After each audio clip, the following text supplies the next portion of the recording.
बिस्मिल्लाहिर्रहमानिर्रहीम। स्टूडेंट्स, अब इस सेगमेंट में हम लोग वर्क डन कैलकुलेट करेंगे बी टू सी, बी से सी तक। तो वर्क का फॉर्मूला क्या होता है? F S cos theta. सबसे पहले एफ की वैल्यू देखिएगा। फोर्स, बॉडी कहाँ मौजूद है? कंजर्वेटिव फील्ड में। कंजर्वेटिव फील्ड में फोर्स कौन सी लगती है? ग्रेविटी की फोर्स किसके बराबर होता है? वेट के बराबर होता है। तो F किसके बराबर हुआ है? W के। डिस्टेंस कितना कवर हो रहा है? S2। यहां से यहां तक का डिस्टेंस S2, तो डिस्टेंस की जगह S2। अब theta is the angle between F and S। Angle देखिएगा, बॉडी मूव कर रहा है B से C पर। एंगल हमेशा इनिशियल पोजीशन पे बनता है, यानी B पर। सबसे पहले फोर्स की डायरेक्शन देखिए। फोर्स किसके बराबर है? वेट के। वेट की डायरेक्शन क्या होती है? डाउनवर्ड। तो ये फोर्स की डायरेक्शन, वेट की डायरेक्शन, जो कि वेट के बराबर है। और डिस्टेंस किधर कवर हो रहा है? इस डायरेक्शन में, ये डायरेक्शन है। तो फोर्स और डिस्टेंस के दरमियान ये एंगल कितना हुआ? 90 डिग्री। तो थीटा की वैल्यू कितनी हो गई? 90 डिग्री। वर्क बराबर होता है एफ एस कॉस थीटा के। तो अब आप वर्क डन निकाल लीजिए बी टू सी, यानी इस तरीके से। W की जगह mg, S2 as it is, cos 90 ये बराबर होता है 0 के। कैसे पता चला? एक्यूरेट एंगल्स की वैल्यू आपको याद रखनी है, या कैलकुलेटर की मदद से कैलकुलेट कर लीजिए।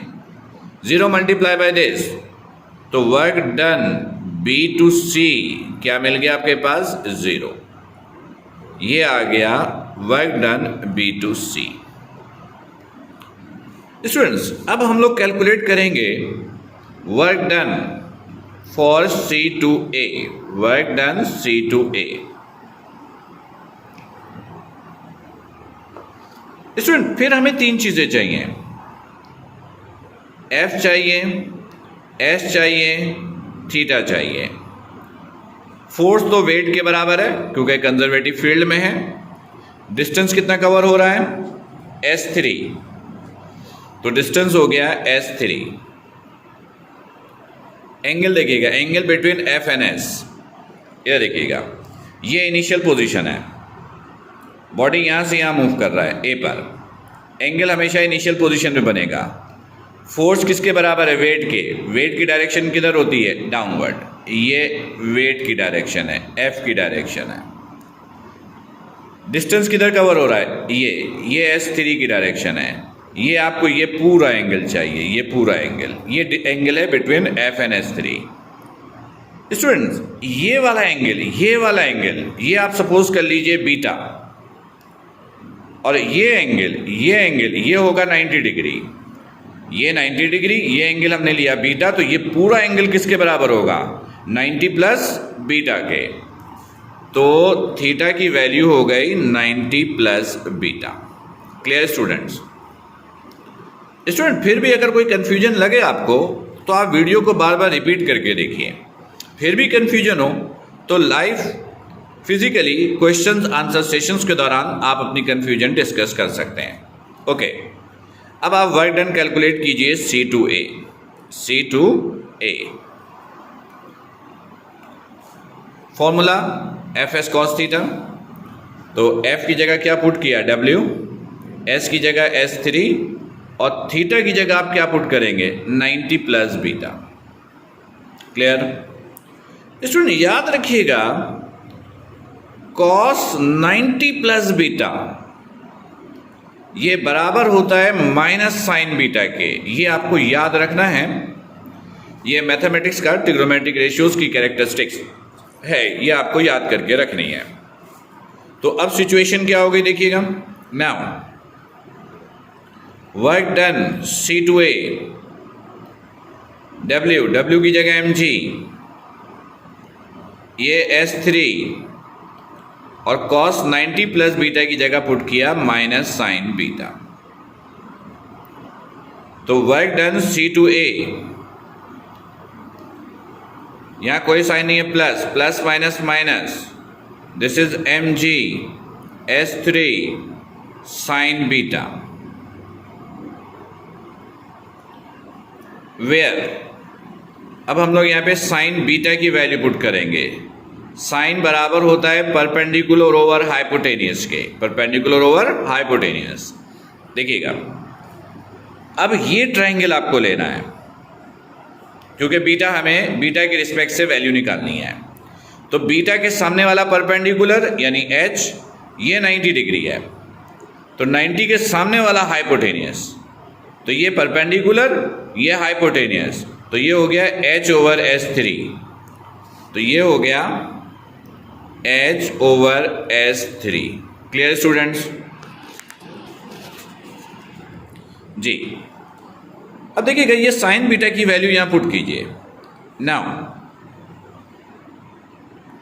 Work done C2A is equal to minus mg S3, sine beta की जगह पुट किया h ओवर S3, S3 से S3 कैंसिल, तो work done C2A is equal to minus mg h, ये आ गया work done when a body move from point C to point A। इसमें तीनों वर्क आ गया, आपके पास तीनों वर्क आ गया। Work done A to B भी आ गया, आपके पास work done B to C भी है, और ये वर्क डन C टू है। अब आप क्या करें, इन तीनों वर्क को प्लस कर दें, work done A to B plus work done B to C plus work done C to A, सबकी वैल्यू पुट कीजिए। वर्क डन A टू B किसके बराबर है, mgh, तो आपने यहां पे लिखा mgh plus work done B to C किसके बराबर है, 0, इसकी जगह आपने पुट किया 0, plus work done C to A किसके बराबर है, माइनस mgh के, तो ये हो गया mgh plus minus minus mgh, ये बराबर हो गया 0 के। इसका मतलब स्टूडेंट ये हुआ कि जब कोई बॉडी कंजर्वेटिव फील्ड में वर्क करता है, जब कोई बॉडी कंजर्वेटिव फील्ड में वर्क करता है, जब कोई बॉडी कंजर्वेटिव फील्ड में वर्क करता है और पाथ क्लोज बनती है, पाथ क्या बनती है, क्लोज, तो टोटल वर्क किसके बराबर होता है, 0 के। Clear student? स्टूडेंट पेपर में हम कैसे पूछेंगे, पेपर में हम आपसे पूछेंगे, हम कहेंगे prove that gravitational field is a conservative field, gravitational field is a conservative field.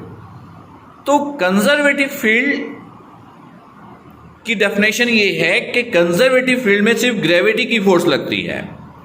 Gravity की फोर्स लगने का मतलब है कि क्लोज पाथ में किया गया वर्क हमेशा किसके बराबर होगा, 0 के। तो यही स्टेटमेंट आपको प्रूफ करना है। अगर आपसे पूछा जाए कि prove that gravitational field is a conservative field, it means you have to prove that the total work in a close path for a conservative field always be equal to 0, always be equal to 0। Paper में एक दूसरे तरीके से भी पूछा जा सकता है, हम कहेंगे define conservative field, also prove that the total work in a close path always be equal to 0। तो ये सारा काम आपको करना होगा। क्लियर स्टूडेंट्स, इस टॉपिक को, इसका स्क्रीनशॉट भी मैं आपको सेंड कर रहा हूं। इस टॉपिक को बिल्कुल एज इट इज अपनी फेयर कॉपी पर कॉपी कीजिएगा, यहीं से इसकी प्रैक्टिस कीजिएगा, यहीं से इसकी लर्निंग कीजिएगा, और अगर पेपर में पूछा जाए तो इसी तरीके से आपको मेंशन करना है, राइटिंग करनी है। Clear students?